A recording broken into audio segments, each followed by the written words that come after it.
ওই অন্তঃসত্ত্বা পুলিশ মহিলাকে না মারলে হাসিনার পতন হতো না। নির্বাচনকে সামনে রেখে যা খুশি তাই বলির পাঠা বানাইছে। আলী রিয়াজ সাহেবের একটা ওনার উর্বর মস্তিষ্ক থেকে বাইরেছে, কিন্তু বিচার হইতে হবে। এমন গ্রে কালার বানায় দিছেন যে আপনি বুঝতে তারে দুর্ভিক্ষণ যন্ত্র লাগবে প্রত্যেকটা জনগণের হাতে। সালাউদ্দিন আহমেদ সাহেব ওনার নাম প্রকাশ করতে গিয়ে লজ্জা পান, করেন না কোনো প্রকাশ। বিএনপি আজীবনের জন্য তো ক্ষমতায় না, কখন থাকবে কখন থাকবে না তার নিশ্চয়তা নাই। অন্তর্বর্তীকালীন সরকার না থাকতো তো ওই সময় কে থাকতো?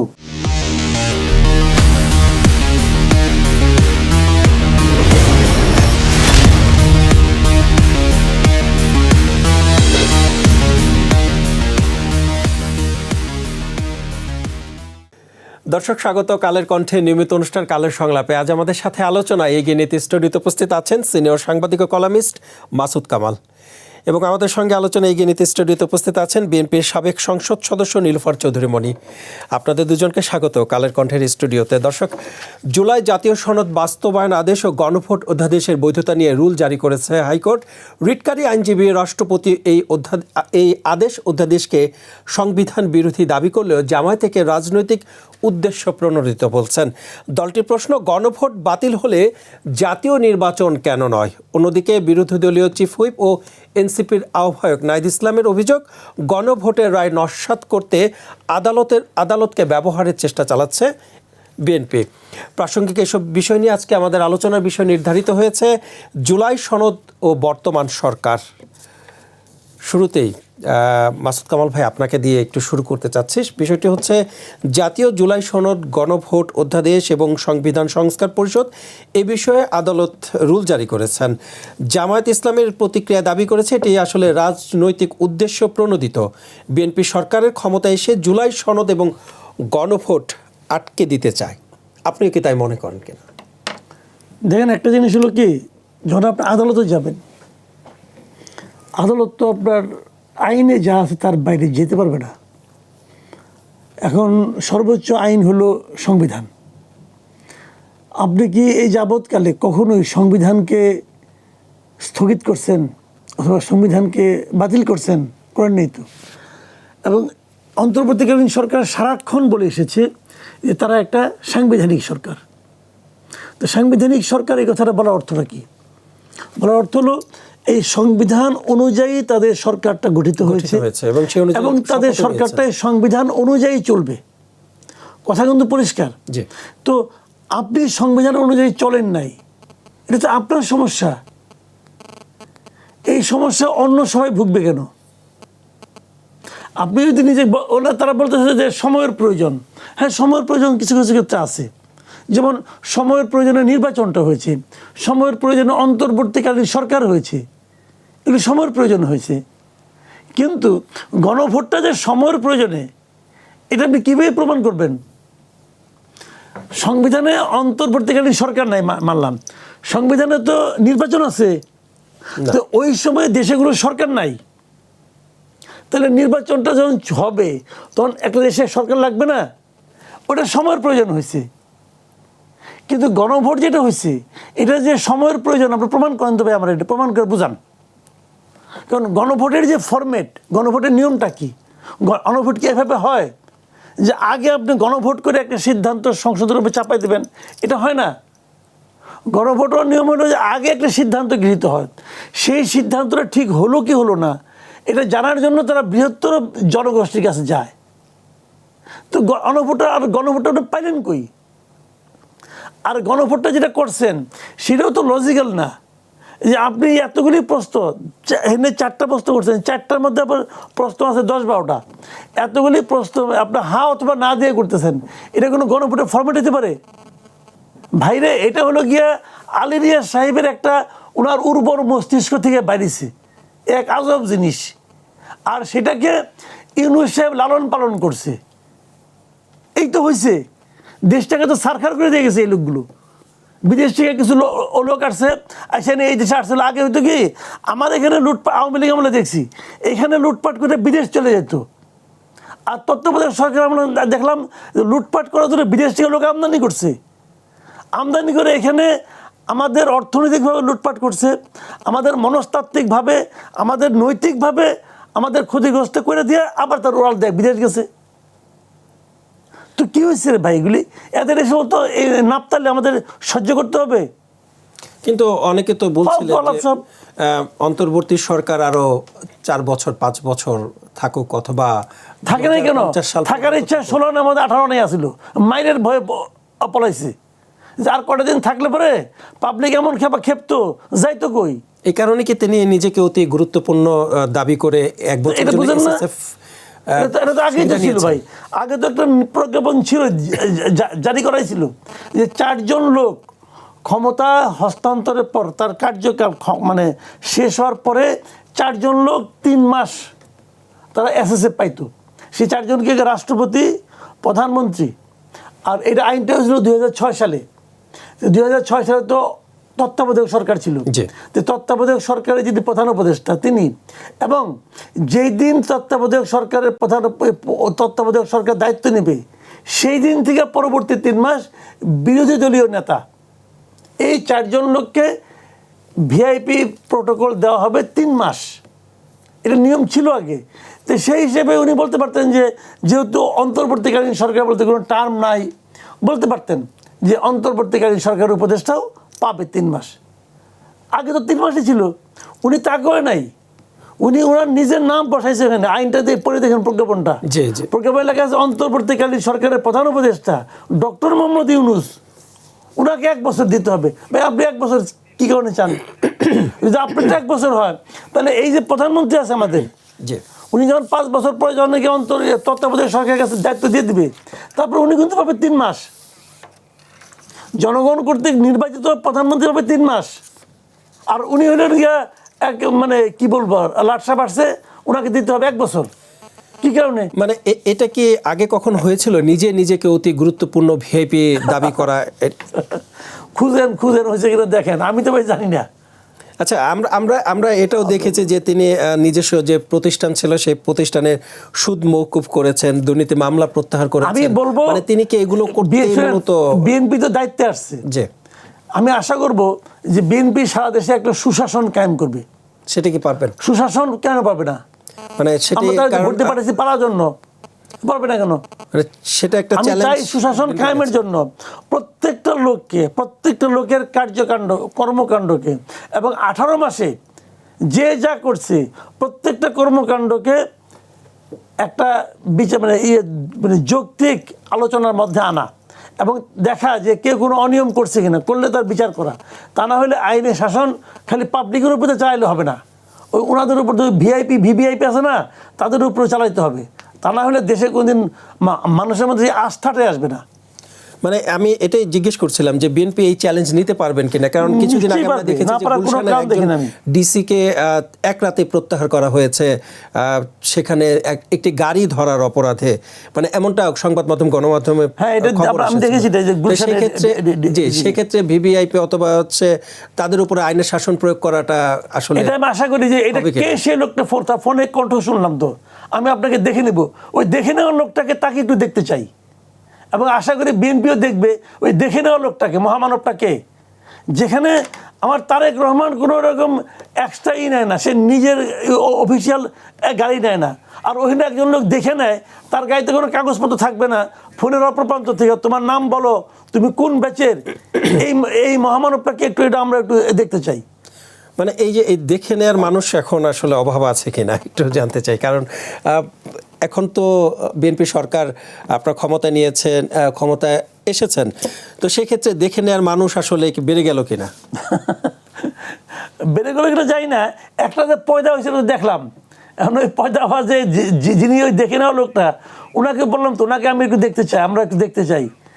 আমি এই গভর্নমেন্টের কাছে অনুরোধ করবো ওই দেখে নেওয়া লোকটাকে একটু দেখান আমাদেরকে, আমি দেখি, ওনাকে দেখি আমরা আমাদের জীবন ধন্য হোক। ফোনের অপর প্রান্ত থেকে বলে তোমাকে দেখে নেব, এবং সে দেখে নিতে পারছে, কিন্তু সেটাই আমি কাছ থেকে ওটা একটু দেখতে চাই উনি কে, অথবা এখন যিনি ভারপ্রাপ্ত কমিশনার আছেন উনি কি কারণে এটা করলেন, কার ফোনে উনি এত কাতর হয়ে গেলেন, সেটাও একটু আমরা দেখতে চাই। জনাব মাসুদ কামাল, আরেকটা বিষয় আপনার কাছে একটু নজর আনতে চাই। যে আমি আসবো, আমি আপার কাছে আসবো, আপনার কাছ থেকে একটু জানতে চাই, বুঝতে চাই যে পুলিশ হত্যার বিচারের কথা বললেও তো দেখে নেওয়ার একটা কথা বলা হচ্ছে। মানে শুনেন, যে কোনো হত্যাই হত্যা, যে কোনো হত্যাই হত্যা। এখন হত্যার ক্ষেত্রে কিছু কিছু ক্ষেত্রে অনেকে আছে আত্মরক্ষার জন্য কিছু একটা করে। আমাকে আপনি মারতে আসলেন, আমি আত্মরক্ষা করতে গেলাম, তখন হয়তো আপনি মারা পড়লেন, এরকম হতে পারে। কিন্তু আদৌ ওই কথাটা ঠিক কিনা, আসলে কি আমার আত্মরক্ষা করার স্বার্থে আমার যারা আপনি মারা গেলেন কিনা, সেটা কি হলো, এটা আমি কীভাবে বুঝবো? আমি দাবি করলেই হবে? আমি দাবি করলে তো হবে না, সেটাকে তদন্ত করতে হবে, বিচার করতে হবে। কাজেই সমস্ত হত্যারই বিচার হওয়া উচিত, সমস্ত হত্যার বিচার হওয়া। ডাকাতকে মারলে ডাকাত হত্যার বিচার হওয়া উচিত। বিচার হওয়া মানে এইটা না তাকে ফাঁসি দিয়ে দিবেন। বিচারে আপনি বলবেন, যদি ওই আন্দোলনের জন্য, গণ অভ্যুত্থানের জন্য, হাসিনার পতনের জন্য যদি কোনো পুলিশকে হত্যা করাটা প্রয়োজনীয় হয়ে থাকে, তাহলে আদালত বলবে যে ওই হত্যাটা আমার এই জন্য প্রয়োজন ছিল, শেষ হয়ে গেল, আমার তো কোনো আপত্তি নাই। কিন্তু বিচার হইতে হবে। কিন্তু আপনি বিচার করতে দিবেন না কেন? আমার কথা হলো এই জায়গাটার ভাই, একটা অন্তঃসত্ত্বা পুলিশকে মারছেন আপনি, ওই অন্তঃসত্ত্বা পুলিশ মহিলাকে না মারলে হাসিনার পতন হইতো না। আমি এটা বিচার করতে চাই। যদি বিচারে প্রমাণ হয় হ্যাঁ এই অন্তঃসত্ত্বাকে তার ভ্রূণ সহ তাকেও মারতে হবে, কারণ ভ্রূণটাও খারাপ ছিল, তাকে না মারলে পরে হাসিনার পতন হইতো না, আন্দোলন সফল হইতো না। যদি এটা প্রমাণ হয়, ওকে ফাইন, আমরা এই বিচার আমরা চাইবো না। ওর অন্য অন্য আত্মীয় স্বজনকে বলবো যে তোমার এই লোকটা মৃত্যু প্রয়োজন ছিল দেশের জন্য, ওকে ফাইন। কিন্তু আপনি বিচারই করতে দিবেন না, তা তো ভাই হয় না। মানে বিচার করতে না দেওয়ার কারণে কি দায় মুক্তি? শুনেন আমি বলি, একটা কথা বলি আপনাকে, শেষ করি এখানে। যদি আপনি সব আগেই ঠিক করেন বিচার করার দরকার নাই, যদি আপনি ঠিক করেন, তাহলে হাসিনার বিচার করতেছেন কেন? হাসিনার বিচার করেন কেন? এই সমস্ত কিছু তো শেখ হাসিনা ভাই ঘটাইছে, তো বলে দিলে পারেন শেখ হাসিনাকে দেখা মাত্র গুলি করে মারা হবে। যদি আপনি হাসিনার বিচার করেন, যে তাহলে সব জানি এই ভদ্রমহিলাই সব করছে, তারপরেও তো তাকে বিচারের কাঠ করে আমরা দাঁড় করাচ্ছি কেন? যে আমরা জানতে চাচ্ছি ঘটনাটা কীভাবে ঘটছে। যদি এটা যদি হাসিনার জন্য সত্য হয়, তো পুলিশের জন্য হবে না কেন? আপনারা বুঝান। জি, ধন্যবাদ আপনাকে। জনাব নীলুফার চৌধুরী মনি, এবার একটু ফিরতে চাই আপনার কাছে। জামায়াত ইসলামের পক্ষ থেকে বলা হয়েছে যে জুলাই সনদের এই যে বিষয়টি আটকে দেওয়ার, এটা আদালতের কাঁধে রেখে উদ্দেশ্য হাসিলের চেষ্টা করা হচ্ছে এবং বিএনপি সেটা করছে। একটু জানতে চাই আসলে বিএনপির কী উদ্দেশ্য থাকতে পারে? ধন্যবাদ আপনাকে, যারা শুনছেন আমার সহ আলোচককে শুভেচ্ছা। দেখেন, বিএনপি এই কথাগুলো যখন সংস্কার চলে, মাসুদ কামাল সাহেব অনেকগুলো কথা বলেছেন। সেই কথার যদি ধারাবাহিকতায় বলি, যখন চলে সংস্কার, এই যাদের মাথা থেকে এত দামি দামি কাহিনীগুলো বের হয়েছে, তখনই কিন্তু বিএনপি বলেছে যে এটার দরকার নাই, এটা দিয়ে কিছুই হবে না, এই গণভোট হলেও যা না হলেও তাই। যে গণভোটটাকে আপনার সংসদের জন্য অপেক্ষা করতে হবে, সংসদের হা জয়যুক্ত হয়েছে অথবা না জয়যুক্ত হয়েছে জন্য ফাইনালি অপেক্ষা করতে হবে, সেই রায়ের কি কোনো দরকার আছে? এটা সময় নষ্ট করেছে, এটা অর্থ নষ্ট করেছে, এটা রাষ্ট্রের বিভিন্ন সমস্যাগুলো সৃষ্টি করেছে। এই সমস্যার সৃষ্টির কথা বিএনপি প্রথম থেকেই বলেছিল। আপনি খেয়াল করেন, প্রথমেই গণভোটের বিপক্ষে বিএনপি ছিল, তারপরে যখন বাধ্য করা হলো, বিএনপির কাছে সামনে একটা নির্বাচনটাকেই প্রথম এবং প্রধান গুরুত্ব দিয়েছিল, কারণ নির্বাচন ছাড়া এই দেশটা ডেস্ট্রয় যে হচ্ছিল, এটা এই সাংবাদিক মাসুদ কামালদের কথা থেকেই বের হয় যে কতটা খারাপের দিকে গিয়েছিল। 15.5 বছরে একটা ফ্যাসিস্ট যা করেছে, 15.5 মাসে যদি একজন ইন্ট্রিম তাই করে, তাহলে রেশিও অনুযায়ী পণ্ডিত মশাইয়ের কিন্তু অঙ্ক ফেল করে যায়। এখানে অঙ্কের তাহলে দরকার পড়ে না। আমরা কিন্তু এখন 11,000, 12,000, 16,000, 14,000 কোটি টাকার হিসাব গুনছি উপদেষ্টাদের নামের সাথে ইকুয়াল টু। তাহলে আপনার এই কাহিনীগুলো, তাদের এই জায়গাগুলো, আমাদেরকে এই ব্রেনগুলোকে, সমস্ত বাংলাদেশের রাজনৈতিক ব্রেনগুলোকে এইখানে রেখে তারা তাদের মতো যায় খুশি তাই করেছে। এইখানে তাদেরকে দ্বন্দ্বের মধ্যে জড়িয়ে দিয়ে কোনোটাই আইনের মধ্যে পড়ে না। আপনার এর আগে 3টা রায় হয়েছে, গণরায় হয়েছে, 3টাই কিন্তু প্রশ্ন একটা ছিল, উত্তর একটা ছিল, এবং তার 2টাই কিন্তু আপনার শুদ্ধিকরণের জন্য হয়েছে। আর একটা রাষ্ট্রপতি শাসিত সরকার থেকে মন্ত্রিপরিষদ শাসিত সরকারে হয়েছে। জনগণ কিন্তু সাধারণভাবে বোঝার কথা, সাধারণভাবে বুঝেছে, ভালো লাগলে হ্যাঁ, না ভালো লাগলে না। আর এইবার কি করেছে 4টা, এবং তার আগে কি হয়েছে যে জুলাই সনদ বলা হয়েছে, দেখেন কত জালিয়াতি এখানে। যারা জুলাই সনদ বানালো, যাদের ভ্রূণ চাইল জুলাই সনদ, তারা কিন্তু সিগনেচার করলো না।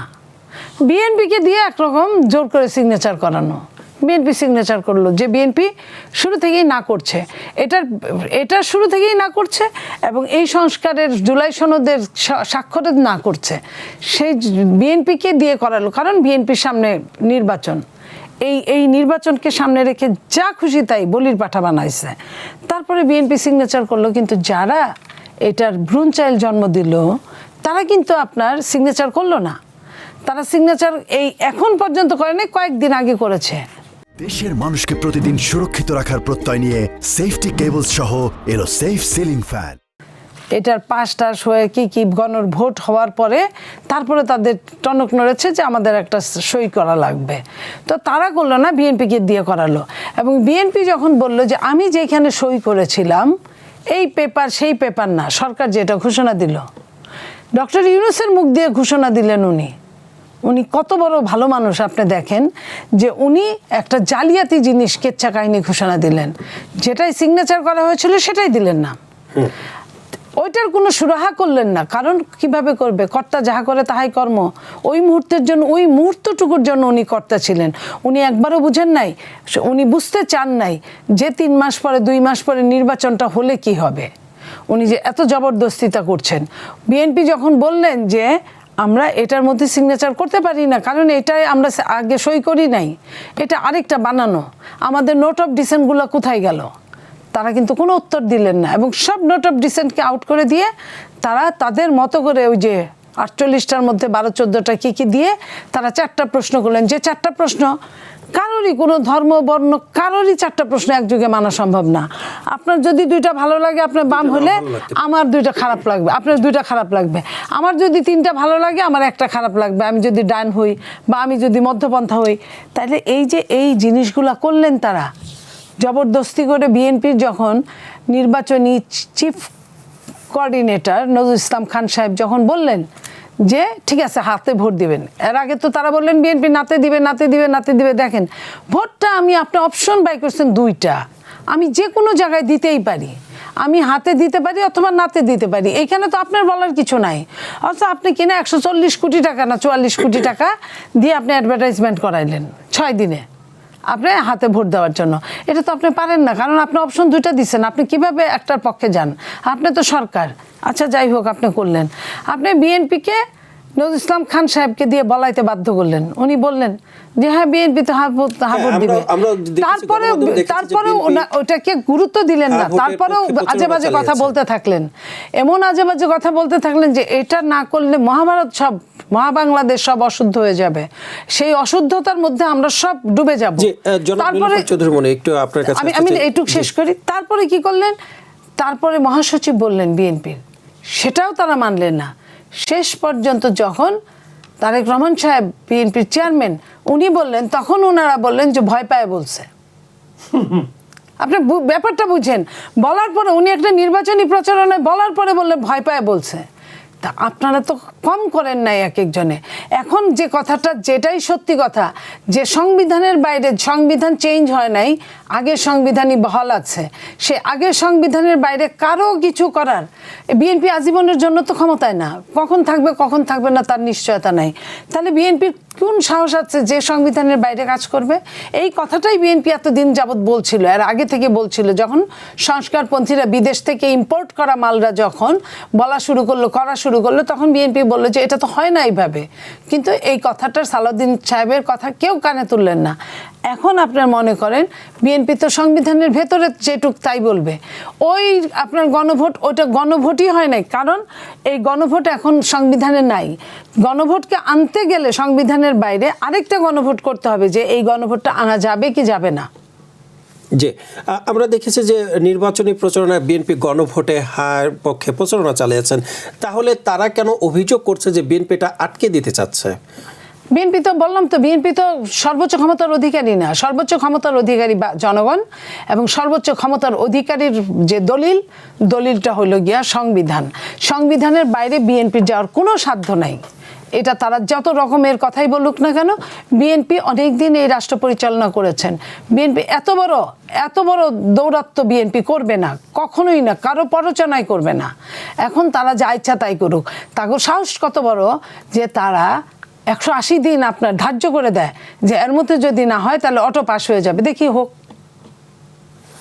যদি না করে দেখি হোক কিভাবে হয়। জি, আমি আসবো আপনার কাছে আরও একবার। জনাব মাসুদ কামাল, একটু ফিরতে চাই আপনার কাছে। এই যে জুলাই সনদ, গণভোট এবং সংবিধান সংস্কার পরিষদ এ নিয়ে যখন প্রশ্ন তোলা হচ্ছে, তাহলে এমন পরিস্থিতিতে নির্বাচন নিয়েও কি প্রশ্ন উঠতে পারে কিনা? এটার সঙ্গে নির্বাচনের সম্পর্কটা কেটে বুঝলাম না আমি। নির্বাচনটা তো আপনার সংবিধানের একটা পার্ট, আমি তো আগের বার ব্যাখ্যা করছি কিন্তু আপনাকে। না, হ্যাঁ, নির্বাচন তো সংবিধানের একটা পার্ট, ঠিক কিনা? আচ্ছা, ফাইন। তো এখন গণভোট কি সংবিধানের পার্ট না? তাহলে এখন নির্বাচনের ক্ষেত্রে আপনার আপত্তিটা কোথায়? যে নির্বাচনে যখন চলছে ওই সময় আপনার দায়িত্বে ছিল একটা অন্তর্বর্তীকালীন সরকার। তো অন্তর্বর্তীকালীন সরকার তো সংবিধানে নাই, এটি তো একটা প্রশ্ন। এছাড়া তো নির্বাচনে আপত্তি করা আর কিছু নাই। তো এখন যদি অন্তর্বর্তীকালীন সরকার না থাকতো তো ওই সময় কে থাকতো?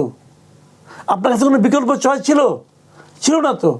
হাসিনা চলে যাওয়ার পরে এই সরকারকে বসানো হয়েছিল, এবং এই সরকার বসেই বলছে যে আমি একটা সাংবিধানিক সরকার। সে যদি বলতো আমি সংবিধান বহির্ভূত গভর্নমেন্ট, তাহলে আমার কোনো আপত্তি ছিল না। সে তো বলছে আমি একটা সাংবিধানিক সরকার, বলছে তো রে ভাই। তখন বলে যখন ফেলাইছে তখন তারা এটা প্রমাণও তার পেছনে জোগাড় করছে। সেই প্রমাণ জাস্টিফাইড কিনা, সেই প্রমাণ কেমন করে করছে, ওই আলোচনা আমি যাচ্ছি না। তারা হাইকোর্ট থেকে 106 নম্বর সংবিধান 106 অনুযায়ী দেখেন, এই যে 106 বলে না, যে 106-এর ওই আমরা এই যে 106টা পাইলেন কই, ওটাও তো সংবিধানের অংশ। যে তো ওটাও তো সংবিধান থেকে নিছেন। তাহলে আপনি আপনার সুবিধা মতো সংবিধান মানবেন আর সুবিধা মতো মানবেন না, তাহলে তবে হলো না। রাষ্ট্রপতির কাছে শপথ না, হ্যাঁ, হয় মানবেন না, মানবেন না, যে কোনো একটা। যে কোরআনে আছে, বুঝছেন, কোরআনের কথা বলি শুনি। কোরআন আপনি হয় মানবেন, তাহলে আপনি হলো ইমানদার, মুমিন। আর যদি না মানেন তাহলে কাফের। কিন্তু আপনি কিছু মানবেন আপনার সুবিধা অনুযায়ী, আর কিছু মানবেন না, তাহলে আপনি মুনাফেক। বা এটাকে সোজা কথা, মুনাফেক হলো সবচেয়ে খারাপ। মুনাফেক কাফেরের চেয়েও খারাপ। যে জামাতের পক্ষ থেকে বলা হচ্ছে গণভোট বাতিল হলে নির্বাচনও বাতিল কেন নয়, এমন প্রশ্ন কিন্তু তারা তুলছেন। প্রশ্ন করতে দেন, প্রশ্ন করতে থাক, একসময় দেখবেন যে তারা যে সংসদে বসছে। যে আগামী বলছে না, আমি একটা উদাহরণ দিয়ে বলি, বলছে না যে বিএনপি বলছে যে আপনাদের আমরা তো আপনার ডেপুটি স্পিকার জামাত থেকে করতে চাই, আপনারা একটা নাম দেন, বলছে না?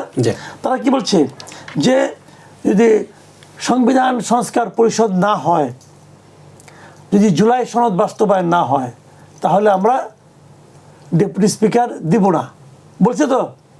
আপনি লেখা রাখেন সংবিধান সংস্কার পরিষদের মিটিংয়ে বসবে না, কারণ বিএনপি তো শপথই নেয় নাই সংবিধান সংস্কারের মেম্বার হিসেবে। 212 জন তো সংবিধান সংস্কার, 212 জন না 13 জন, রুমিন ফারানাও তো নেয় নাই, একজন স্বতন্ত্র সহ। তো এরা তো সংবিধানের সংস্কার পরিষদের মেম্বার হিসেবে শপথ দেয় নাই, তাহলে এরা বসবে কিভাবে? এরা তো বসবে না। তাহলে প্রথম অধিবেশনের ডেপুটি স্পিকার করতে হবে, নির্বাচন করতে হবে। কীভাবে? জামাতকে ডেপুটি স্পিকার দিবে না? দিবে। আচ্ছা, বলে রাখছি, আপনি লিখে রাখেন, ওরা এটা ওদের কথা বিএনপি মানবে না, তারপরেও তারা ডেপুটি স্পিকারের জন্য একজনকে মনোনয়ন দিবে। যে তারা এটা বলছে যে সংবিধান সংস্কার পরিষদের শপথ না নিলে সংসদে কথা বলার পরিবেশ থাকবে না, তখন কথা গড়াবে রাজপথে। মানে রাজপথে নামলে আসলে কি হয় সেটা তো ভাই এগুলি বলার জন্য বলে, বুঝলেন, এগুলি হলো কি বলার জন্য বলে। কথা বলার পরিবেশ থাকবে না, কোনো কথা বলার পরিবেশ থাকবে না। আপনি আগে কেমনে বুঝলেন? আপনি দেখেন কি হয়।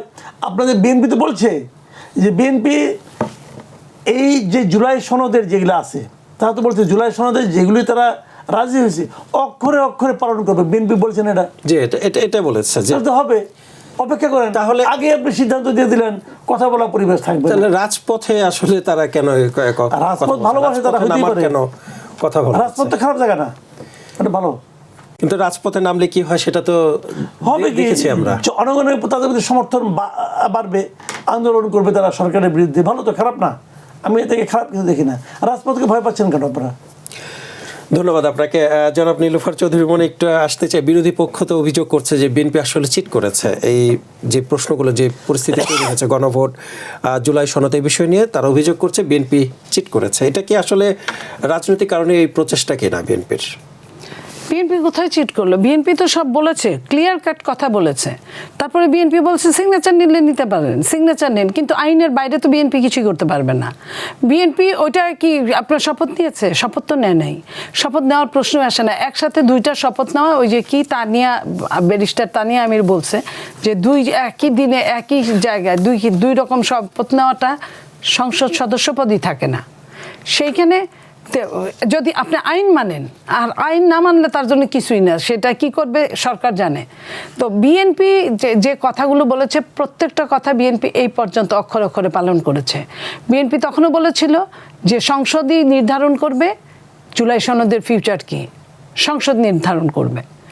আর যেটা সংস্কারে যেটা বিএনপি উইলিংলি স্বীকার করেছে, দেখবেন বিএনপির অনেক কিছুতে 31 দফার সঙ্গে যেগুলো মিল আছে সেগুলো কিন্তু বিএনপি কিন্তু এমনিতেই রাজি হয়েছে। এটা বিএনপির 31 দফাটা অনেকটা আপনার নির্বাচনী ইশতেহারের মতো, সেটা কিন্তু বিএনপি বছর বছর ব্যাপী আপনার প্রচারণা চালিয়েছে। তারা বলছে, অভিযোগ করছে যে বিএনপি গণভোটের আকাঙ্ক্ষার বিপরীতে অবস্থান নিয়েছে। হ্যাঁ, এটা তো আগেও ছিল, গণভোটের আকাঙ্ক্ষার বিপরীতে। তারপরেও যখন বিএনপির কথা শুনে নাই, তখন বিএনপি চাইছে যে ঠিক আছে একদিনেই হোক, একটা পাতা ফেলা গেল তাদের গুয়ারতুমির জন্য, জেদের জন্য। এখানে তো দুইটা পাতা দুইটা বই থেকে দেওয়া হয়েছে আলাদা আলাদা, এখানে একটার সাথে আরেকটার কোনো সম্পর্ক নাই। হ্যাঁ, একদিনে ইলেকশন হয়েছে মানে খরচটা বাঁচলো, আপনার সমস্যাগুলো হলো না, একই সাথে জনগণ একই সাথে ভোট দিতে গেল, একই সাথে হয়ে গেল, তারা বেশি ভোট পাইলো। নইলে আপনার আলাদা দেন, চ্যালেঞ্জ করে বলছি, কয়টা লোক ভোট দিতে যায় আপনি দেখেন তো। সেই জায়গায় আপনার বিএনপি চিন্তা করেছে ও করলে করুক, আচ্ছা এটা হইলে হোক, এটা এমন কি যেটা আইনে টিকবে না, আমি জানতেছি, আমি বলতেছি, আমার কথা দাম দিচ্ছে না, তারপরে ইন্টারিম গভর্নমেন্ট যেহেতু তাদের পক্ষে, তাহলে তাই হয়ে যাক। তাদের পক্ষে কতটা ছিল এটা তো বলার অপেক্ষা রাখেন, আপনারা সবাই জানেন। তো সেই জায়গায় বিএনপি কিচ্ছু করার ছিল না, বিএনপির চেয়ে দেখা ছাড়া। তো বিএনপি ওটা দেখছে যে এটা ফেলে দিলে যে কোনো সময় ফেলে দেওয়া যায়, কারণ যেটা আইনের মধ্যেই পড়ে না সেটাকে তুলে নেওয়ার তো কোনো কারণ থাকে না। হ্যাঁ, এখন বলবেন যে তাহলে আপনারা ভোট দিয়েছেন বা দেন নাই। তো আমরা ওই যে গেছে BNP yes no very good কিছুই বলে নাই, যখন খুব চাপাচাপি করছে বিএনপি বলছে হ্যাঁ ভোট দিয়েন, কিন্তু ওটার মধ্যে কোনো বাধ্যতামূলক নাই। বিএনপি তো নিজের ভোটের জন্য বাধ্যতামূলক বলে না যে ধানের শীষেই কিন্তু ভোটটা দিতে হবে, এটা যার যার যে মানসিকতায় যে ভোট দেয়। তো সেই জায়গায় বিএনপি তাকে কেন বলবো, তারপরেও তো বিএনপি বলছে যে ঠিক আছে ভোট দিয়েন। তো এরপর আর কি বলতে বলে, কিন্তু আইন যদি না মানে, আইনের মধ্যে যদি এটা না থাকে, তাহলে আপনার কিভাবে বিএনপি নিবে? এটা বিএনপির দ্বারা সম্ভব না। একমাত্র সম্ভব সবাই যদি সংখ্যাগরিষ্ঠ যদি বলে 2/3 মেজরিটি যে হা জয়যুক্ত হয়েছে। তো বিএনপির তো খায় দেয়া কাম নাই, কেন বিএনপি এই কামটা করতে যাবে? বাংলাদেশের কত কাজ আছে, দেশ প্রায় দেউলিয়া, টাকা টুকা কিচ্ছু নাই, অর্থনৈতিক দুরবস্থা, স্বচ্ছতার দুরবস্থা, শিক্ষার দুরবস্থা, স্বাস্থ্যের দুরবস্থা, আপনার সব কিছু ডিজাস্টারের দুরবস্থা। এর মধ্যে নতুন ডিজাস্টার শুরু হয়েছে, একটা যুদ্ধ। এই যুদ্ধের দুরবস্থা আপনার আগামী মাসে কিভাবে রেমিটেন্স আসবে সেটা আমরা বুঝি না। তাদের এইসব নিয়ে মাথা ব্যথা করার মতো বিএনপির এই মুহূর্তে আমার মনে হয় না সময়। এই যে আপনি যেটা বলছিলেন যে নানা দুরবস্থা, অর্থনৈতিক চ্যালেঞ্জের কথাও আমরা দেখছি, অর্থনৈতিক চ্যালেঞ্জের দিকটাও আমরা দেখছি। এর মধ্যে আবার দেখছি যে পুলিশের পোশাক পরিবর্তনের জন্য আবার কথা উঠছে বা পরিবর্তনের সিদ্ধান্ত নেওয়া হচ্ছে। সেক্ষেত্রে যে এত টাকা খরচ করে পুলিশের এত টাকা কেন খরচ করলো, এটারই তো জবাবদিহিতার দরকার। এটারই জবাবদিহিতা, একটা ইন্টারিম গভর্নমেন্ট পারে না এই কাজ করতে। তার কেন এত ভিতরের যা কিছু আছে, হৃদয়টা, হার্টটা, যেখানে বিবেকটা, সেটার পরিবর্তন করলেন না, আপনি মাইন্ডসেটের পরিবর্তন করবেন না। আপনি পোশাক পরিবর্তন করে সেই পোশাক কি বানাইছেন, এমন একটা পোশাক বানাইছেন আপনার রাস্তার মধ্যে চেনা যায় না। আর্মিদের চেনা না যাওয়ার কারণ আছে, তারা দেশকে রক্ষা করে। দেশের জায়গায় থেকে গাছের মধ্যে ঢুকে গেলে গাছের মতো যেন দেখা যায়, বোঝা না যায়, সেটা ঠিক আছে। আপনি একটা পুলিশকে না বুঝলে, আপনি না বুঝতে পারলে 10 হাত দূরে থেকে যে সে পুলিশ, সাধারণ জনগণ থেকে আলাদা না বুঝতে পারলে আপনি বিচার দিবেন কিভাবে, আপনার সেবা চাইবেন কিভাবে?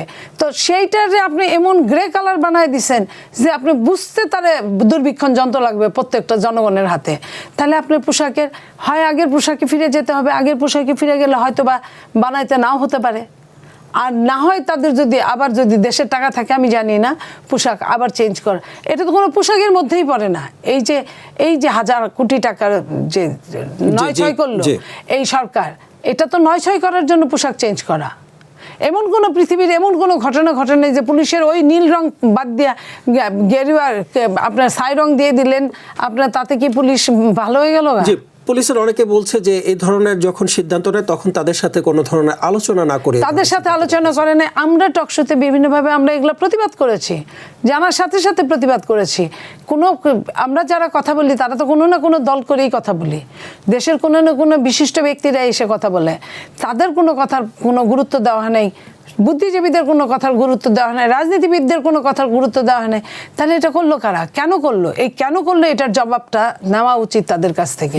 যিনি পুলিশে ছিলেন তাকে আমার মনে হয় যে এইখানে এনে তাকে ইন্টারোগেশন করা দরকার। ধন্যবাদ আপনাকে। মাসুদ কামাল ভাই, একটু আসতে চাই আপনার কাছে আরও একবার। বর্তমানে যে অর্থনৈতিক যে চ্যালেঞ্জের কথা বলা হচ্ছে, এই এমন একটি চ্যালেঞ্জের মধ্য দিয়ে যে পুলিশের পোশাক বদল পুনরায়, এটা কতটুকু আসলে যুক্তিসঙ্গত? মানে আগে একটা ভুল করছিল তো, সেই ভুলটা শুধরানো হচ্ছে। এখন শুধরানোটা যুক্তিসঙ্গত, তো আমার কাছে খুবই যুক্তিসঙ্গত মনে হয়। আগে তো অর্থনৈতিক অবস্থার মধ্যে, ওই অর্থনৈতিক অবস্থার মধ্যে এটা তারা চেঞ্জ করলো। এটা আপনি খালি একটা কথা বলেন, আমি তখনও কিন্তু এই কথা বলছিলাম, এই যে পুলিশের পোশাক আপনি চেঞ্জ করতেছেন, এই চেঞ্জ করার জন্য কেউ কি আপনার কাছে কোনো আবেদনপত্র লিখছিল যে মহামান্য প্রধান উপদেষ্টা অনুগ্রহপূর্বক আমার এটা চেঞ্জ করিয়া দেন? আমি ভালো মানুষ হয়ে যাই। তারা বলছে তাদের কাছ থেকে কোনো ধরনের সিদ্ধান্তই নেওয়া হয়নি বা তাদের জানানো হয়নি। যে ওনারা তাহলে কোথায় জানলেন, কোথায় পাইলেন যে এই পোশাক চেঞ্জ করতে হবে, পুলিশের পোশাক চেঞ্জ করতে হবে, র্যাবের পোশাক চেঞ্জ করতে হবে, তারপরে আপনার পোশাক চেঞ্জ করতে, আনসারের পোশাক চেঞ্জ করতে হবে? এই উদ্ভট বুদ্ধি তাদের মাথার মধ্যে কে দিছে জানেন? সেই দিছে যে নাকি এগুলি চেঞ্জ করলে যার টাকা লাভ হবো, সে দিছে। এই ঠিকাদার যারা নাকি এই কাজটা পাইছে, এই কাজটা পাওয়ার মাধ্যমে যারা নাকি টাকা পয়সা ইনকাম করছে, তাদের বুদ্ধিটা ওই লোকগুলো খুঁজে পায় কেউ না। মানে ঠিকাদাররা কি এই ধরনের সিদ্ধান্ত নিতে পারে? কারণ আপনি যে সিদ্ধান্ত নেন তারও তো চাচতো ভাই ঠিকাদার, তার মামাতো ভাই ঠিকাদার, ভালো মতো খুঁজেন না, তার বউ ঠিকাদার, খুঁজলেই পাবেন বউ ঠিকাদার, খুঁজেন। কারো না কারো ধান্দা ছিল এখানে। ওই ধান্দাটা কে করছে তাদেরকে খুঁজে বের করেন, শাস্তির মুখে আনেন, প্রকাশ করে দেন, আগামীকাল এটা হবে না। প্রত্যেকটা ঘটনা কিন্তু আমি যে আপনাকে যে কোনো একটা ঘটনা অন্যায় ঘটে, সেই অন্যায়টাকে আগে উদ্ঘাটন করতে হয়, করে তার একটা বিচার করতে হয়। বিচার করলে এই ঘটনা রিপিট হয় না। ওই যে একটু আগে বললেন না যে একজন ফোন করে বললো তোমাকে আমি দেখে নেব, ওই লোকটা কে তারা খুঁজে বের করেন। জানা তো বান্টুর মামলা, যারে ফোন করছে, যারে দিয়ে কাম করে জিজ্ঞেস করবেন তোমার কে ফোন করছিল, বলেন ওই ফোন নম্বরও আছে, চেক করে নিতে হয়। তারা খুঁজে বের করেন, তাকে দেখান জনগণের সামনে এই সেই লোক যে চাইলেই দেখে নিতে পারে, যে চাইলেই একজন ডিসিকে বদলি করতে পারে। বের করেন, দেখবে যে আর হবে না, সে আর বাকি জীবনে ফোন করবে না। আর যেহেতু সেটা হয়ে গেছে, এখন তার এক্সাম্পল ক্রিয়েট করছে, সে কালকে আরেকজন করবে ফোন, তোমাকে কিন্তু দেখে নিব, একবার দেখে নিয়েছিলাম একজনকে, 24 ঘন্টার মধ্যে বদলি করছি, তোমার চাকরি খেয়ে পেলাম, আমার এত পাওয়ার। ওই পাওয়ারটা একটু দেখতে চাই। তার পাওয়ার কি তারেক রহমানের চেয়ে বেশি নাকি তারেক রহমান সাহেব নাকি সালাউদ্দিন আহমেদের চেয়ে বেশি? সালাউদ্দিন আহমেদ সাহেব ওনার নাম প্রকাশ করতে কি লজ্জা পান? করেন না কোনো প্রকাশ। আমি তো ওই লোকের ভোট দিই নাই, আমি তো সালাউদ্দিন আহমেদকে ভোট দিছি। জি, স্বরাষ্ট্রমন্ত্রী সালাউদ্দিন আহমেদ তিনি আবার বলেছেন যে খুব শিগগিরই সন্ত্রাস এবং চাঁদাবাজদের নাম প্রকাশ করা হবে। আমার সন্ত্রাস চাঁদাবাজ নাম প্রকাশ করেন, আগে ওইটার নাম প্রকাশ করেন, ওই পাওয়ারফুল লোকের নাম প্রকাশ করেন। ওই লোকটা কে এটা একটু আমরা দেখতে চাই। ওই লোকের এখন থেকে স্যালুট করবো, অথবা তার একটা ছবি বানিয়ে রাখবো, সকাল বিকেল সালাম করবো। এত পাওয়ারফুল আপনি, ওইটা বাইকে লোক না, নাকি সালাউদ্দিন সাহেবের আত্মীয় হয় কে জানে? তাছাড়া তো আমি আর লোক দেখি না। আমার সন্দেহ সালাউদ্দিন সাহেবের আত্মীয় হয়, যে কারণে সঙ্গে সঙ্গে ডিসিকে বদলি করতে পারছে। জি, আরেকটি বিষয় একটু আনতে চাই আপনার নজরে, সেটি হচ্ছে 12 মার্চ তো আমাদের সংসদের প্রথম অধিবেশন বসতে যাচ্ছে। তো সেক্ষেত্রে প্রথম অধিবেশনে রাষ্ট্রপতির বক্তব্য দেওয়া একটা বিধান রয়েছে। সেই ক্ষেত্রে একজন আইনজীবী সেটি বন্ধ করার জন্য অনুরোধ জানিয়েছে প্রধানমন্ত্রীর কাছে, চিঠিও দিয়েছেন। এই বিষয়টিকে আসলে আপনি কিভাবে ব্যাখ্যা করবেন বা কি বলবেন এই বিষয়টিকে? কোন আইনে বন্ধ করবেন? আপনি যে বন্ধ করবেন কোন আইনে? রাষ্ট্রপতি প্রথম অধিবেশনে একটা ভাষণ দেয়, এটা হলো একটা ট্র্যাডিশন, কনভেনশন, অনেক দিন ধরেই। শাহাবুদ্দিন আহমেদ সাহেব যখন রাষ্ট্রপতি ছিলেন, তখন শাহাবুদ্দিন আহমেদ সাহেবের রাষ্ট্রপতি বানাইছিল আওয়ামী লীগ।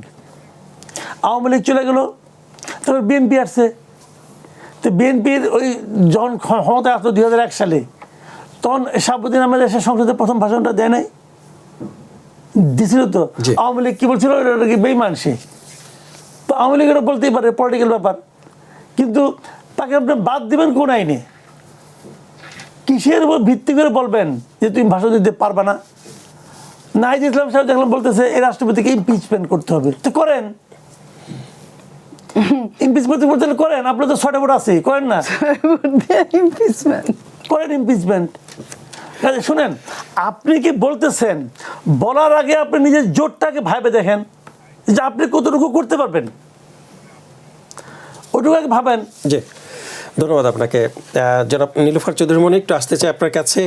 বিএনপির সামনে তো টিকে থাকার জন্য একটি লম্বা বিশাল এক চ্যালেঞ্জ রয়েছে, বৈশ্বিক চ্যালেঞ্জ বলেন, অর্থনৈতিক চ্যালেঞ্জ বলেন, আরও নানা ধরনের চ্যালেঞ্জ রয়েছে। সেই চ্যালেঞ্জ মোকাবেলা করে আসলে বিএনপি একটি লম্বা সময় টিকে থাকতে পারবে কিনা, কি মনে হয় আপনার? দেখেন, জনগণ যেহেতু ভোট দিয়েছে 5 বছরের জন্য, তো বিএনপির যেহেতু এর আগে অভিজ্ঞতা আছে এবং বিএনপি যেহেতু কমিটমেন্ট রক্ষায় বিশ্বাস করে,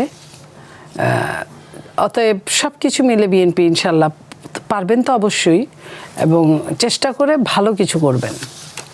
মানে আপনি সেটা মনে করছেন আর কি? মনে করছি। কিন্তু আমরা দেখছি যে এই বিশ্বের যে বৈশ্বিক যে উত্তেজনা তৈরি হয়েছে, ইরান, মার্কিন এবং ইসরায়েলের মধ্যে যে উত্তেজনা চলছে, সেক্ষেত্রে আমরা দেখছি যে অনেক প্রবাসী আক্রান্ত হচ্ছেন, যাদের মাধ্যমে রেমিটেন্স আসে। সেই অর্থনৈতিক চ্যালেঞ্জগুলো আসলে কিভাবে মোকাবেলা করবেন? এটা তো আমরা জ্বালানি ইতোমধ্যেই আমরা শঙ্কা উঠছে যে জ্বালানি একটি সংকট তৈরি হতে পারে, এবং সেটি মোকাবেলা করা এই সরকারের জন্য অনেক বড় একটি চ্যালেঞ্জ। জ্বালানি সংকট তো তৈরি হতেই পারে, কারণ যাদের সঙ্গে যুদ্ধ ওইখানে চলছে তাদের সবই তারাই জ্বালানিটা সাপ্লাই দেন, এবং এই পথিমধ্যে অনেক জ্বালানি আটকে পড়ে আছে। হ্যাঁ, তো এইখানে তো কোনো রাষ্ট্রের, কোনো রাজনৈতিক দলের, কোনো সরকারের কিছু করার নাই।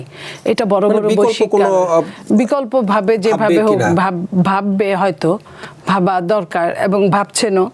তা আর যেটা রেমিটেন্স, যারা আমরা তাদের রেমিটেন্সের জন্য যতটা কষ্ট পাচ্ছি, ঠিক তাদের জীবনের উপর আমরা ততটাই কষ্ট পাচ্ছি।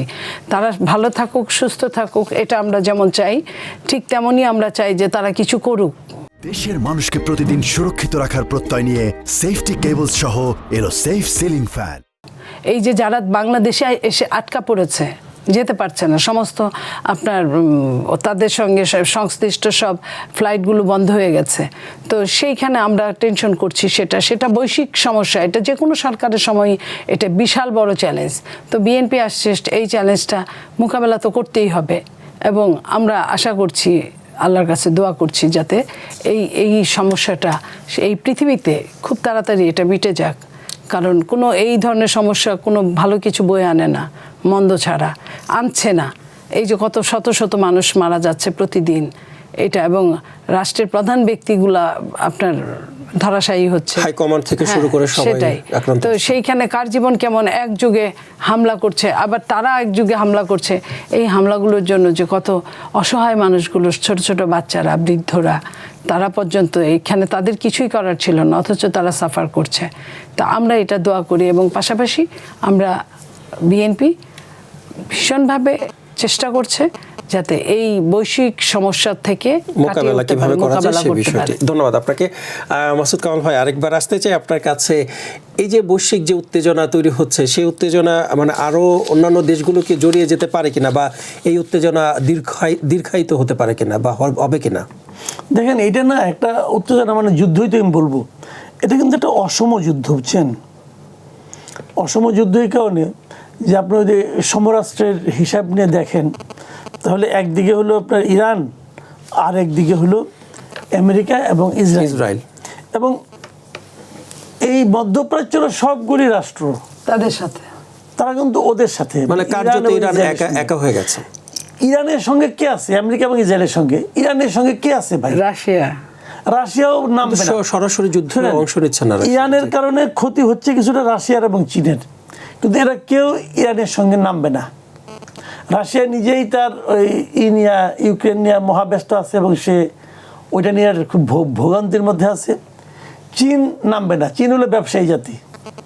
চীন হলো যতক্ষণ ইরানের কাছ থেকে তেল কিনতাম কম দামে, এখন ইরান যদি না বেঁচে ঠিক আছে অন্য সবার মতো বেশি দামে কিনবো, আবার আরেকটা চোরাই পথ হিসেবে তখন রাশিয়া থেকে কিনবে, এই একটা অবস্থা। তো তার সঙ্গে কেউ নাই।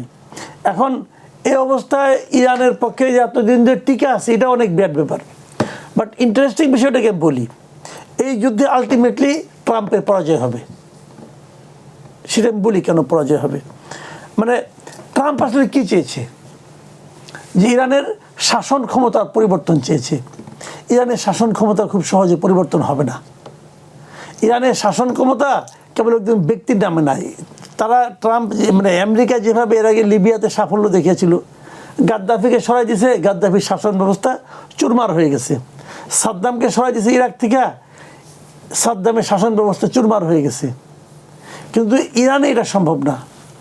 আলী খামেনিকে মেরে ফেলছে, কেবল তাই না, তার সঙ্গে আরও সব মিলে দেখলাম যে প্রায় 49 জনকে মারছে তারা, যা নাকি আরও গুরুত্বপূর্ণ, আমাদের 11 জন আছে। তো সবাইকে তো মেরেই ফেলছে।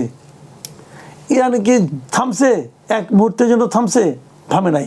বরঞ্চ ইরান যে পাল্টা আক্রমণটা করতেছে, আমেরিকা তাদের গত কত বছরের ইতিহাসে আমি জানি না এইভাবে পর্যদস্ত কখনো হয় না। কীভাবে পর্যদস্ত হয়েছে? বিভিন্ন জায়গায় তার ঘাঁটিগুলি আছে, ওই তারা তো ঘাঁটি লক্ষ্য করে মারছে তো। এটা কি আমেরিকার জন্য পরাজয় নয়? এটা আমেরিকার জন্য পরাজয়। বলবেন যে আমেরিকা তো মানে কিছু হয় নাই, কিন্তু এত বড় একটা দেশ যারা এত ক্ষমতা, তার জন্য এটা পরাজয়। এবং অন্য সবাই বলতেছে ঠিক আছে আপনারা আমার ঘাঁটি ব্যবহার করেন, যেমন ইংল্যান্ড যেটা বলছে ঘাঁটি ব্যবহার করেন, কিন্তু আমি আমার সৈন্য দিব না। আবার স্পেন বলছে না আমার ঘাঁটিও আপনি ব্যবহার করতে পারবেন না। এই জন্য ট্রাম্প আবার খেপে গেছে। তারও চেয়ে বড় কথা, আমেরিকার অভ্যন্তরে আমেরিকার তো নাগরিক আছে কিছু, তারা আবার বিরোধিতা, তারাও তো এর কোনো পক্ষে না। ডেমোক্রেটিক যে পার্টি আছে তারাও পক্ষে না, কেউ তো এর পক্ষে না। কাজে ট্রাম্পের গায়ের জোরে যা করতেছেন এটার জন্য উনি ইনশাল্লাহ স্মরণীয় হয়ে থাকবেন সারা দুনিয়ার কাছে অনেক দিন। এই লোকটার পাগলামি, এই লোকটার গোয়ার্তুমি। এবং আমেরিকার লোক তো বলতেছে যে ইসরায়েল আমাদের মিত্র রাষ্ট্র, বন্ধু রাষ্ট্র, কিন্তু বন্ধুর জন্য আমি আমার সৈন্যদেরকে কেন মৃত্যু মুখে ঠেলে দিচ্ছি। এই যুদ্ধ তো সে করতেছে ইসরায়েলের জন্য আর তেলের জন্য। এই যুদ্ধের পিছনে তো আর কোনো নাই। তো যে কারণে আরেকটি বিষয় আমি আপনার একটু নজরে আনি, সেটি হচ্ছে যে বিদায়ী সরকারের সাবেক উপদেষ্টা আসিফ মাহমুদ সজীব ভুঁইয়া তিনি তার ব্যাংক হিসাব তলব করেছে বাংলাদেশ ব্যাংকের একটি ইউনিট। শুরু করেন ব্যাংক হিসাব দিয়ে, আয় ইনকাম দিয়ে শুরু করবেন তো, করলে তো ধীরে ধীরে তো এটা প্রমাণ হবে যে কেমনে এটা কী হয়েছে। উনি তো এই এত বছর তো একা চলেন না, একা চলছেন তা তো না। উনি কারো না কারোর সঙ্গে কিছু না কিছু করছেন, কেউ ওনাকে হেল্প করছে, কেউ ওনার কাজ করছে। উনি কোন কাজটা কেন করছে? যেমন আমার একটা প্রশ্ন, যে এই যে ঢাকা উত্তরের যে মেয়র ছিল মোহাম্মদ এজাজকে ছিলেন এই পদে নিয়োগ দেওয়ার জন্য, উত্তরের প্রশাসক, এই পদে নিয়োগ দেওয়ার জন্য উনি চিঠি লেখছেন। উনি নিজে চিঠি লেখছেন, সেই চিঠি তো কপি আমরা দেখছি। চিঠি লেখার পর ওনার নিয়োগ হয়েছে। নিয়োগ হওয়ার পর উনি 2 নম্বরই করছে। এবং যতদিন উনি 2 নম্বরই করছে মানে তো তার বিদেশ যাওয়ার উপর নিষেধাজ্ঞা আছে, তার বিরুদ্ধে দুদকে মামলা হয়েছে তো। আচ্ছা, এজাজ সাহেব যে মন্ত্রণালয়ের অধীনে ছিলেন, সেই মন্ত্রণালয়ের মন্ত্রী ছিলেন আবার আসিফ মাহমুদ সাহেব। তো উনি দুর্নীতি করে থাকেন, নিশ্চয়ই উপরের জন্য দিয়ে থুয়ে করছেন। বা এগুলো তো কমন সেন্সের ব্যাপার, এটা কমন সেন্সের ব্যাপার না। আপনি ঘরের থেকে বেরোলেন, বেরিয়ে দেখলেন আপনার এখানে রাস্তাঘাট সব ভেজা, আর আপনি যদি বলেন যে তাহলে তো বৃষ্টি হয়েছে, আমি বলি কই বৃষ্টি তো দেখি না। বৃষ্টি কিন্তু দেখা লাগবো না, এতগুলি রাস্তা ভিজে গেছে। তো এটা কে অন্য কোনো কেউ কি কলস দিয়ে পানি দিয়ে ভিজেছে নাকি? বৃষ্টিতেই ভিজছে, এটা তো বোঝাই যায়। তো ঘটনাগুলো কিন্তু এভাবে হয় যে যাকে উনি নিজে আগ্রহ করে যাকে বসাইছেন, সে দুর্নীতি জালে আটকে পড়ছে, সে দেখবেন ওই বলে দিব অনেক কিছু। কিন্তু আমরা আবার এটাও দেখেছি যে ওয়াসার একজন এমডি যিনি এই 14 মাসে বেগমপাড়ায় বাড়িও করে ফেলেছেন, মানে এটাকে আসলে কিভাবে ব্যাখ্যা করবেন? এটাও তো তিনি নিয়োগ দিয়েছেন। এটা উনি ভালো ব্যাখ্যা করতে পারবেন। ওনারা কেমন যত সব ওনার মন্ত্রণালয়ে যত সব লোক আছে বিভিন্ন ইয়েতে, সমস্তগুলিকে এই সমস্ত দুষ্ট লোককে কোথেকে খুঁজে নিয়ে আসছে। আর দুষ্ট লোককে নিলে তো দুর্নীতিবাজ লোককে নিয়োগ করলে তো সুবিধা, দুর্নীতির ভাগ পাওয়া যায়। কাজে উনি ব্যাংক হিসাব দিয়ে দিলে উনি একদম পবিত্র হয়ে গেলেন, এটা মনে করার কোনো কারণ নাই। শুরু তো হয়েছে, শুরু হইতে দেন। শুরু হওয়ার আগে দুদক গেছে, দুদকের চেয়ারম্যান দেখলাম সরছে, এটাও একটা ইতিবাচক দিক। এখন আমি আশা করব যে এই সরকার দুদকের চেয়ারম্যান হিসেবে একজন নীতিবান এবং শক্ত লোককে নিয়োগ দিবে। যদি দিতে পারে আমি মনে করি প্রবলেম অর্ধেক সলভ হয়ে যাবে। আমরা অনুষ্ঠানের শেষ পর্যায়ে চলে এসেছি, যাবার আগে আরেকটি প্রশ্ন আপনার কাছে রাখতে চাই। কিছুদিন আগে একটি টক শোতে সাবেক প্রেস সচিব শফিকুল আলম আপনাকে নিয়ে যে মন্তব্য করেছেন সেটি শোনার পর আপনি তাৎক্ষণিক প্রতিক্রিয়াও জানিয়েছিলেন। আপনি কি এটিকে ব্যক্তিগত আক্রমণ হিসেবে দেখছেন নাকি পেশাগত সমালোচনা? শুনেন ভাই, ওই ভদ্রলোকের মাথা আওলা হয়ে গেছে। এখন এত 1.5 বছর উনি প্রচণ্ড ক্ষমতা ভোগ করছেন। ক্ষমতা ভোগ করতে করতে একবার ওনার মনে হয়েছে উনি বিভিন্ন টক শোতে প্রথম দিকে আসতেন, এসে বিভিন্ন জনের সঙ্গে আসতেন, এসে বেজ্জিত হইতেন, কথা তো জবাব দিতে পারতেন না। আমার সঙ্গে এরকম কয়েকবার বসছেন। তারপর উনি নিয়ম করলেন যে উনি একা যাবেন, একা ছাড়া যাবেন না, একা গেছেন। এখন ওনাদেরকে একা ডাকবে, লোক তো ওটি আছে। এখন তাহলে কেউ একা ডাকবে? কেউ ডাকবে না। তো উনি এখন কই আছেন? একটা নাকি পত্রিকা বাই করবেন, নাম কি দ্য ডেইলি ওয়াদা নাকি যে নাম। আমি প্রায় 37 বছর ধরে আছি পত্রিকা ভাই, কর্মরত আছে, আমি দেখি নাই কোথাও। যাক, তারপর বাইর করুক। এখন উনি সন্দেহ পোষণ করছেন আমার লেখাপড়া নাই, পড়াশোনা করি নাই। ওনার সন্দেহ, হয়তো ওনার তুলনায় কিছুই পড়ি নাই, কী করুন? কারণ আমার তো কিছু বলার নাই। উনি বলছেন বলে আনন্দ পাইছেন। আমার মাঝে মাঝে মনে হয় হয়তো এমন হতে পারে, হয়তো আমাকে বইলে উনি একটু লাইমলাইটে আসতে চাচ্ছেন, আলোচনায় আসতে চাচ্ছেন। এমনিতে আলোচনা আসতে পারছেন না। মাঝখানে হঠাৎ করে ওনার এই যে আমরা তো নাম টাম যখন নেই না কারো, এই মোবাইল ফোন কিন্তু বুঝতে পারে কার নাম নিচ্ছি। এরকম 2 দিন আগে যখন কারো নাম নিয়েছিলাম, ওনার নাম এইভাবে আমাকে প্রশ্ন করছে, তো নাম উচ্চারণ করছি। পরে দেখি কি এই মোবাইলে ওনার অনেক ক্লিপ আসে, এবং একটা ক্লিপে দেখলাম, আজকেও দেখলাম ওই ক্লিপটা, যে উনি বলতেছেন যে আমাদের এখানে জবের নাকি বন্যা বয়ে যাবে। হ্যাঁ, একদম জবের বন্যা বয়ে যাবে। ইউনুস সাহেব এত কিছু করতেছে, তো জবের বন্যা তো বইছে, তো উনি তো এই লোক না যে নাকি জবের বন্যা বয়ে দিবে। একটি বিষয় আপনার কাছ থেকে একটু মতামত জানতে চাই, সেটি হচ্ছে সম্প্রতি রাষ্ট্রপতির একটি সাক্ষাৎকার নিশ্চয়ই আপনার নজরে এসেছে, কালের কণ্ঠে প্রকাশিত হয়েছে সেই সাক্ষাৎকার। সেখানে রাষ্ট্রপতি তিনি অভিযোগ করে বলছেন, মহামান্য রাষ্ট্রপতি অভিযোগ করে বলছেন যে বিদায়ী সরকারের আমলে তাকে মসজিদে যেতে, মানে ঈদগায় যেতে দেওয়া হয়নি, নামাজের জন্য বিদেশে যেতে দেওয়া হয়নি, চিকিৎসার জন্য। এই বিষয়টিকে আমি একটু আপনার কাছ থেকে একটু জানতে চাই যে আপনি কিভাবে দেখবেন এই বিষয়গুলো। রাষ্ট্রপতির অভিযোগ সঠিক। যদি রাষ্ট্রপতি সে অভিযোগ করে থাকে, উনি একটা ইন্টারভিউ দিয়েছেন, আমি মনে করি সরকার উচিত হবে ওই প্রত্যেকটা অভিযোগকে আমলে নিয়ে যারা এই জন্য দায়ী ছিলেন সেই লোকগুলির বিরুদ্ধে ব্যবস্থা নেওয়া। এটা এই কারণে যে রাষ্ট্রপতি কিন্তু একজন ব্যক্তি না, একটি প্রতিষ্ঠান। জনাব শাহাবুদ্দিন আহমেদকে আমার জানার কোনো দরকার নাই। রাষ্ট্রপতি একটা ইনস্টিটিউশন, একটা প্রতিষ্ঠান, রাষ্ট্রপতি একটা পদ। তো সেই পদটাকে আমরা সবার মাথার উপরে রাখছি। তো সেই পদে যদি কেউ অবমূল্যায়ন করে, ইন্টেনশনালি করে, অথবা না বুঝেও যদি করে, তাকে জবাবদিহিতার আওতায় আনা উচিত। ধন্যবাদ আপনাকে। যাওয়ার আগে নীলুফার চৌধুরী মনে একটু আসতে চাই, দেশে প্রতিহিংসার রাজনীতি আসলে হচ্ছে কিনা এখন? প্রতিহিংসা রাজনীতি কি বন্ধ থাকার কথা? এই যে সংসদে যোগদানের আগেই বলা হচ্ছে যে সংসদকেই বসতে দিবে না। তো এই যে এটা বলা হয়, এটা বলেছেন যে সংসদে কথা বলার পরিস্থিতি না থাকলে রাজপথে সে কথা করাবে না। এটা শুধু কেন, ওই যে ওইটাও বলেছে যে গণভোট যদি না হয় সংসদে থাকবে না, যে নির্বাচন এই ধরনের কথা বাতিল নয়। তো এই ধরনের কথা, এগুলো তো প্রতিহিংসা রাজনীতি। যে আমি যেভাবে, আপনার মনে পড়ে যে অনেকবার বলেছিলেন তারা, কোনো একটা দল, যে ক্ষমতায় যে ভোট দেন বা না দেন, ক্ষমতায় আমাকে যেতেই হবে। সেটি কিভাবে? যদি এই যে যেতে পারে নাই, ওইটাই হচ্ছে এখন প্রতিহিংসা। যেতে পারে নাই, আমি শান্তিতে না থাকতে পারলে কাউকে শান্তিতে থাকতে দিব না। তো এই প্রতিহিংসা রাজনীতি এই দেশে চলছে, অতীতে ছিল, এখন আছে, ভবিষ্যতে বিএনপি সেই প্রতিহিংসা রাজনীতি চালিয়ে যাবেন কিনা বা প্র্যাকটিস করবে? বিএনপি প্রতিহিংসা রাজনীতি চালান নাই, যে এই পর্যন্ত প্রমাণ হয়েছে। কাউকে এখন পর্যন্ত ওরকম কিছুই করা হয় নাই।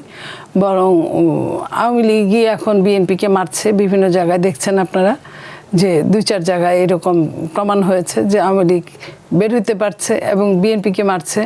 তো কিন্তু BNP আওয়ামী লীগের বন্ধ কার্যালয় তো খোলা হচ্ছে অনেক এটা তো জায়গায়। প্রতিহিংসার রাজনীতি না, এটা তো সবাই মিলে মিশে রাজনীতি করার জন্য যে পাপকে ঘৃণা করো পাপীকে না, 1 নাম্বার। 2 নাম্বার, বিএনপি কি বলেছে? বিএনপির প্রধানমন্ত্রী আজকের জনাব তারেক রহমান সাহেব বলেছেন বিবিসি বাংলাকে সাক্ষাৎকারে যে আমি আমার সঙ্গে, আমার পরিবারের সঙ্গে, আমার দলের সঙ্গে যা করা হয়েছে আমি তার বিচার চাই, আমি কোনো প্রতিশোধ চাই না, আমি কোনো প্রতিহিংসা চাই না। তো প্রতিশোধ উনি যে চান না তার প্রমাণটা উনি আজকে প্রায় 15-20 দিন উনি রাষ্ট্রীয় ক্ষমতার দায়িত্বে আছেন। উনি তো চাইলে অনেকেই ওইভাবে অনেক কিছু করতে পারতেন, বরং যারা তাকে অনেক রকমভাবে হেয় করেছে, বাজে গালাগালি করেছে, তাদের সঙ্গে উনি কিন্তু সুন্দর করে কথা বলছেন, তাদেরকে উনি ডাকছেন, ওনাদের সাথে বসছেন। তো এইখানে উনি এর আগেও যখন তাকে নেগেটিভ সেন্সে সমস্ত বাংলাদেশে, সমস্ত বিশ্বে তাকে পচানোর চিন্তা করেছিল যারা, তাদের সাথেও কিন্তু তার সম্পর্ক খারাপ না। লাইক আপনি দেখেন ডেইলি স্টার, প্রথম আলোর কথা যদি আমি বলি, তাদের পত্রিকার অফিসে গিয়েছেন আমাদের দলের প্রতিনিধি, স্বরাষ্ট্রমন্ত্রী নিজে গিয়েছেন, বলেছেন বিচার করবেন এবং বিচার চলমান। তো সেইখানে কিন্তু এই ডেইলি স্টার, প্রথম আলো কিন্তু বিএনপির জন্য কি করেছে নিশ্চয়ই আপনারা সবাই জানেন। তো এই কথাগুলো কিন্তু মনে রাখে নাই বিএনপি, রাখার কথা না। কারণ আপনি সাংবাদিক, আপনি আপনার মতো কাজ করেছেন, আমি আমার কাজ করব। সবাই যদি সবার কাজ করে, সবাই যদি সবার জায়গায় যদি ট্রান্সপারেন্ট থাকে, তাহলে তার দেশে খারাপ কিছু, বড় ধরনের কিছু হওয়ার সম্ভাবনা থাকে না। বিএনপি এই জায়গাটায় আপনার কি বলে কাটাছেঁড়া করে এই জায়গাটা সুন্দর করার চেষ্টা করছে। এখন বাকিটা ভবিষ্যতের উপর ডিপেন্ড করবে। তাহলে বিএনপি মানবিকতার পথেই হাঁটছে, এটা এখন পর্যন্ত বলা যায়। এবং ইনশাআল্লাহ। আপনাদের দুজনকে অসংখ্য ধন্যবাদ মূল্যবান সময় দেওয়ার জন্য। দর্শক, আপনারা দেখছিলেন আমাদের নিয়মিত অনুষ্ঠান কালের সংলাপ। আজ এই পর্যন্তই। ভালো থাকুক দেশ, ভালো থাকুক দেশের মানুষের প্রত্যাশায়। আল্লাহ হাফেজ।